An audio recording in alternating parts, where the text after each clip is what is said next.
مخلص ہیں انہیں وہ اپنا نیا مکان بنا رہے ہیں، 3 مکان بنا رہے ہیں ان کی فیملی. میں نے انہیں ایک عمل بتایا، آج آپ کو ہی بتا دوں، طرفت عین پہ یاد آئی بات. ذرا یہ عمل غور سے سنیے گا ہر اس شخص کے لیے جو نیا مکان چاہتا ہے، نیا مکان بنا چکا ہے، نئے مکان میں رہ رہا ہے یا نیا مکان بنائے گا.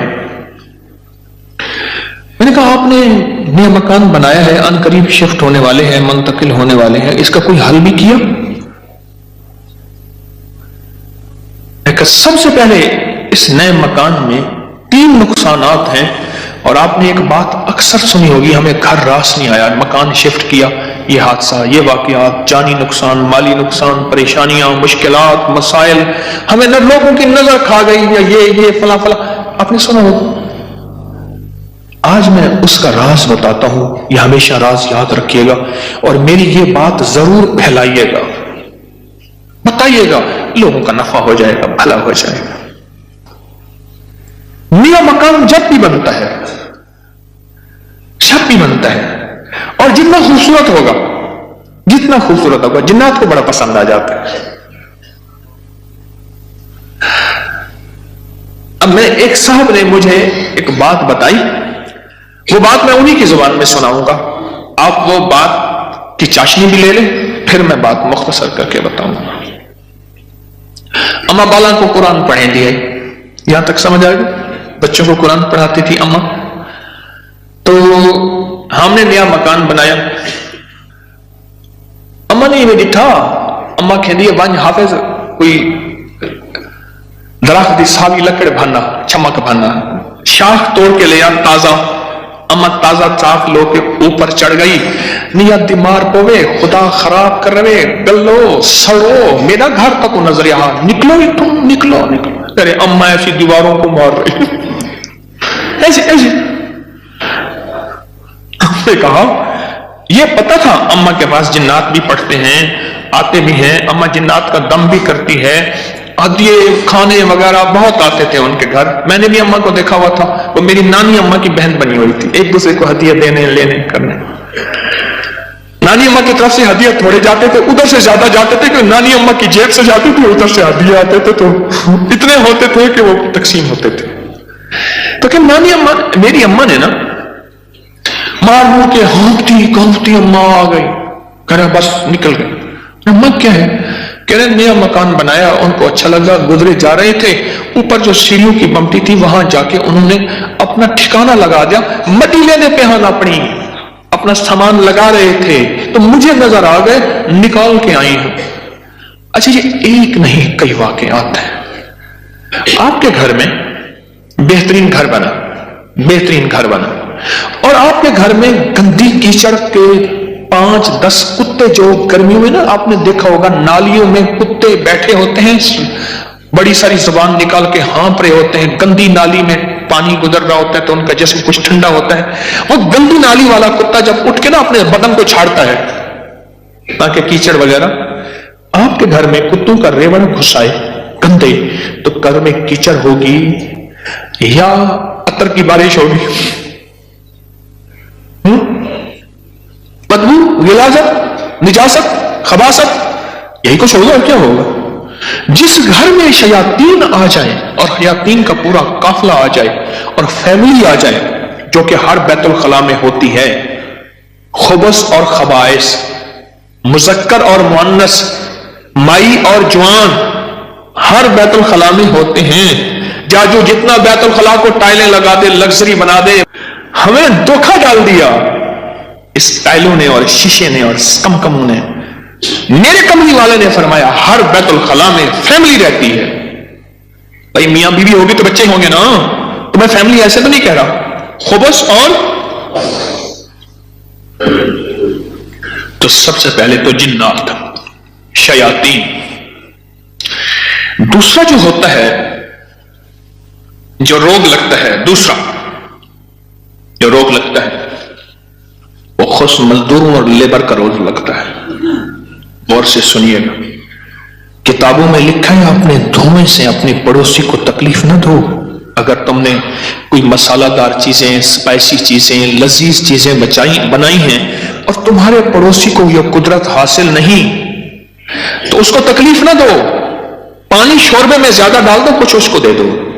اور کتابوں میں یہاں تک لکھا ہے کہ پھلوں کے چیزوں کے چھلکوں سے پڑوسیوں کو تکلیف نہ دو۔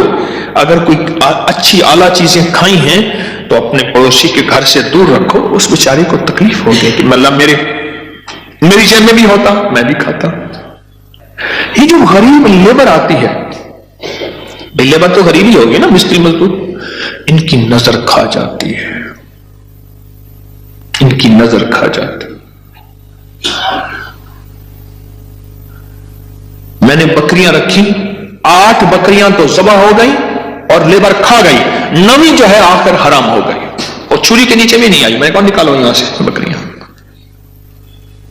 8 تو چھری کے نیچے آئی اور 9ویں جو ہے وہ خود حرام ہو گئی۔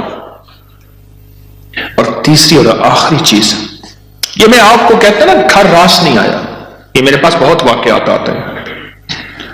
اس کی نظر ہوتی ہے، لیبر کی ہوتی ہے، اور بعض بندے ایسے ہوتے ہیں، اب تو سائنس ایول آئی اور بیڈ آئی پہ جاؤ، میرا لفظ لکھو سوشل میڈیا پہ، نیٹ پہ، پتہ نہیں کہاں، فیس بک پہ، ایول آئی بیڈ آئی۔ اب تو پوری دنیا کی سائنس نظر بد پہ پاگل ہو چکی ہے۔ پہلے کہتے تھے یہ ان کی قصے کہانیاں ہیں، ارے میرے کملی والے نے فرمایا، اور سائنس اس کی ریسرچ کو کہے سچ نہیں ہے تو ہو کیسے سکتا ہے؟ ہو کیسے سکتا ہے؟ حضرت علی کرم اللہ وجہہ کے فرامین بہت زیادہ نظر بد پہ، حسنین کریمین کے فرمان بہت زیادہ، آل رسول اصحاب رسول کے فرمان بہت زیادہ، واقعات بہت زیادہ، تجربات بہت زیادہ۔ اور تیسری اور آخری چیز انہیں میں نے بتائی کہ بعض اوقات ہم اپنے رزق کے حلال سے کسی سے سامان لیتے ہیں اور اس کا رزق مشکوک ہوتا ہے، اس نے کاروبار مشکوک رزق سے کیا ہوا ہے، اس سے میٹیریل لے رہے، غور سے سمجھے گا، باریک نقطہ ہے، ہم نے اس سے جو میٹیریل دیا وہ رزق مشکوک ہے اس کا۔ اس کی دلیل میں دیتا ہوں آپ کو، میں ایک بات کہا کرتا ہوں، آپ نے شاید سنی ہوگی کہ اگر میں محسوس کرتا ہوں میرا رزق مشکوک ہے تو اس مشکوک رزق سے کبھی روزے نہ رکھنا۔ میں آپ کو اکثر عرض کرتا ہوں، کسی ایسے بندے سے جس کا رزق طیب طاہر حلال ہے اس سے ادھار لے لے، ٹھیک ہے؟ اس سے ادھار لے کر جس کا رزق طیب طاہر حلال ہے اس سے روزے رکھ اور اپنے پیسوں میں سے وہ ادھار چکا دے، رزق کا اثر ہوتا ہے۔ ایک بزرگ کہتے ہیں میں نے دعوت کھائی 1 مہینے تک میرے جی میں آیا کہ میں کوئی گناہ بدکاری کروں، صرف ایک دعوت کھائی تھی۔ واقعات یہ 3 عوامل ہیں، 3 فیکٹرز ہیں بڑے، جو گھر کے اندر کہتے ہیں کہ گھر راس نہیں آیا۔ اس کا حل کرنا ہے صدقات، خیرات، اعمال، تسبیحات اور ذکر کے ذریعے اس کا حل کرنا ہے۔ صدقات، خیرات، اعمال، ذکر اور تسبیحات، اس کا حل کرنا ہے۔ اب یہ سنتے جائیے، غور سے سنیے گا، توجہ سے۔ نئے گھر میں جب بھی داخل ہوں، سب سے پہلے تو یہ سوچیں کہ میں گھر کس رزق سے بنا رہا۔ یاد رکھیے گا، مشکوک رزق، یا آپ نے ایسا موضوع چھیڑ دیا کہ اس موضوع کو مجھے کچھ بتانا پڑے گا۔ سب سے پہلے تو یہ ذہن نشین رکھیے گا، رزق مشکوک کبھی زندگی اور نسلوں میں چین سکون نہیں دے سکتا، کبھی نہیں دے سکتا۔ وہ کیسے ہوگا؟ اس کے میرے پاس واقعات۔ میں ایک چھوٹا سا صرف واقعہ سناتا ہوں، میں نے کئی واقعے دیکھے۔ پتہ چلا کہ بیٹا فوت ہو گیا خودکشی میں، گرمی تھی، گھر تھا بڑا سارا، یعنی ادھر بھی گھر کے لان تھا، باغیچہ تھا، ادھر بھی باغیچہ تھا، بڑا بہترین گھر بنا ہوا تھا۔ اس وقت محسوس ہو رہا تھا یہ گھر کو بنے 35-40 سال ہو گئے۔ چارپائی جب پڑی تھی تو ہمارے ہوتے ہوئے دھوپ آ گئی، تو چارپائی کو میں نے گھسیٹا اور ایک بیل تھی بڑی خوبصورت، اس کے نیچے لے گئے۔ ایسی بندہ رو رہا تھا، وہ اپنے علاقے کا مجسٹریٹ تھا، میں نے اس کی مجسٹیٹی دیکھی ہے. بٹھے والے کو حکم تھا کہ اتنی اینٹیں پہنچانی ہے ورنہ بٹھا کسی شکایت کی وجہ سے سیل ہو جائے گا. سیمنٹ والے کے ذمے تھے کہ اتنی سیمنٹ کی بوریاں پہنچانی ہے ورنہ تو 2 نمبر سیمنٹ بیچ رہا تجھ پہ آبجیکشن لگ جائے گا. ریت والے، اینٹ والے، ہر میٹیریل والے کے ذمے تھا کہ تو نے پہنچانا ہے. بہترین مکان بنا، بہترین مکان بنا. اس گھر میں رہا اور کبھی سکھ کا سانس نہ لے سکا. بیوی مر گئی، بیٹا اڑ گیا کہ میں نے ماں کو گھر میں دفن کرنا ہے. جو گھر کے پچھلی طرف کا باغیچہ تھا وہاں ماں کی قبر تھی اور خودکشی مر کے کہنے لگا مجھے ماں کے قدموں میں دفن کرنا ہے. 2 قبریں گھر میں بنی ہوئی تھی. بیٹھا ہوا تھا، ریٹائر، مر گیا اور پھر اس کا کوئی وارث نہیں تھا. وہاں پتہ چلا اس شہر میں کہ ہمارے مرشد آئے ہیں. کچھ لوگوں کو بھاگ آئے. ایک بابا آیا ریٹائر. تو میں نے کہا بابا جی مرشد بس میرے گھر چلیں، دعا کر دیں، کھانا کھا لیں. میں نے کہا کس لیے؟ میری دعائیں ہوں گی. میں نے کہا ایک چیز پہ دعا دوں گا کہ اس بابے کی آپ نے خدمت کرنی ہے. تو خود بھی بابا ہے، اس کی خدمت کرنی ہے اور اس بابے کی موت تک وہ بزرگ بابا وہ بھی زندہ ہے، اس کی خدمت کرتا رہا اور وہ دعائیں دیتا رہا. میرے اپنے چھوڑ گئے کہ حکیم صاحب تو آیا اور کسی کو خدمت پہ چھوڑ گیا کہ میری چارپائی دھوپ پہ پڑی ہوتی تھی، میرے اندر سکتی ختم ہو گئی. ایک بڑھاپے نے مارا، دوسرا غموں نے مارا. بڑا لمبا واقعہ ہے. سب سے پہلے رزق کے حلال نسلوں کے لیے راحت ہے. اور دوسری چیز ہمارے ایک جاننے والے ہیں، ان کی زندگی میں مسائل ہی مسائل ہیں، مشکلات ہیں، غم ہی غم ہیں. اس غم کو وجہ الیکٹریشین آیا، تھوڑا سا کام کیا، اس کا ہاں تجھے پیسے دوں گا. بجلی والے کا، پلمبری والے کا، مرمت والے کا کوئی کام ہے، دھوبی کا فلاں، اس نے کہا پیسے دوں گا. اور اگر اس نے پیسوں کا اصرار کیا تو اس کو دھمکایا، ڈرایا. چھوٹے لوگوں کے پیسے کھاتا گیا.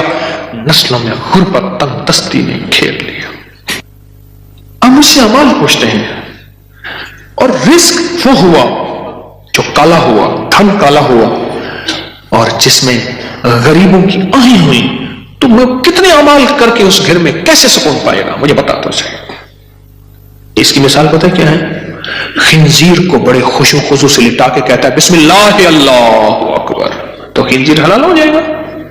کتے کو لٹا کے تو کہیں بسم اللہ اللہ اکبر، چھری بھی تیز ہو، قبلہ رخ بھی ہو، باوضو بھی ہو اور تکبیر بھی پوری پڑھ، تو کتا حلال ہو جائے گا؟ خنزیر حلال ہو جائے گا؟ نہیں ہوگا. کوئی بات نہیں، گھر چھوٹا ہے، کوئی حرج نہیں.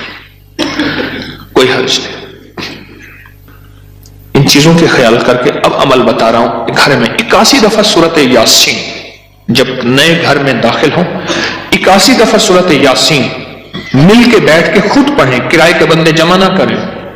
81 دفعہ سورۃ یاسین، اول آخر 7 بار درود پاک، ہر دفعہ بسم اللہ الرحمن الرحیم مل کے پڑھیں. ایک دوسرا، ہر کونے میں 11 دفعہ آیت الکرسی مل کے پڑھ لے. کوئی اس کونے میں گھر کا بندہ پڑھ لے، کوئی اس کونے میں. گھر کے چاروں کونے میں 11 دفعہ آیت الکرسی اور 1 دفعہ گھر کے درمیان میں 11 دفعہ آیت الکرسی. 2 اور گھر کے چاروں کونے میں 3 دفعہ اذان، 3 دفعہ اذان. یہ جو اذان ہم نماز کے لیے کہتے ہیں، پڑھتے ہیں. ایک ہے اذان پڑھنا، ایک ہے اذان دینا. اذان دینے کے لیے انگلیوں میں اونگلیاں ٹھوسنی پڑتی ہیں، قبلہ رخ بھی ہے، مسجد ہے، منبر ہے یا چبوترا ہے. نہیں، اذان پڑھنا وظیفے کی شکل میں ہے. تو 3 دفعہ اذان چاروں کونوں میں. کتنا ہو گیا یہ؟ 3 عمل ہو گئے. میں نے 5 عمل بتانے ہیں.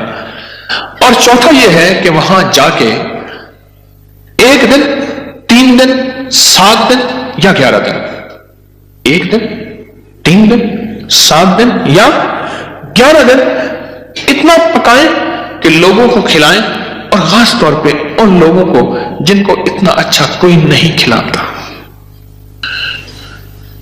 کتنے عمل ہو گئے؟ 4. اور آخری عمل یہ ہے کہ گھر کو مہمان کی نیت سے بنانا ہے.